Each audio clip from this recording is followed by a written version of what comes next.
মালয়েশিয়াতে electric repairing এর কাজ চলতেছে। তো এটা হচ্ছে গিয়ে আগে হচ্ছে গিয়ে উপরে বোর্ড ছিল, তো যেহেতু এখন উপরে কেবিনেট হবে সে কারণে এটাকে নিচে নামানো হয়েছে। তো এটা হচ্ছে গিয়ে গ্যাসের চুলার উপর যে কেবিনেট হুড থাকে সে হুডের লাইন এটা। আর এই পাশে হচ্ছে গিয়ে 3টা প্লাগ পয়েন্ট হবে।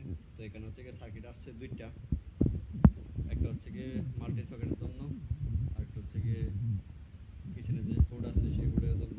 হুডের হচ্ছে গিয়ে এখানে ডিপি সুইচ হবে, 20 অ্যাম্পিয়ারের ডিপি সুইচ। আর হচ্ছে 3টা প্লাগ পয়েন্ট হবে, যেহেতু এটা কিচেন রুম। তো মেইন লাইন ঢুকছে প্রথম এটার মধ্যে, এটা থেকে লুপিং করে হচ্ছে গিয়ে এই পাশে দেওয়া হয়। এবার হচ্ছে গিয়ে 6টা, 3টা আসছে, আবার 3টা হচ্ছে গিয়ে এটার মধ্যে আসছে। প্রতিটার মধ্যে 6টা 6টা করে। আবার হচ্ছে গিয়ে এখান থেকে হচ্ছে গিয়ে আবার ওই পিছনে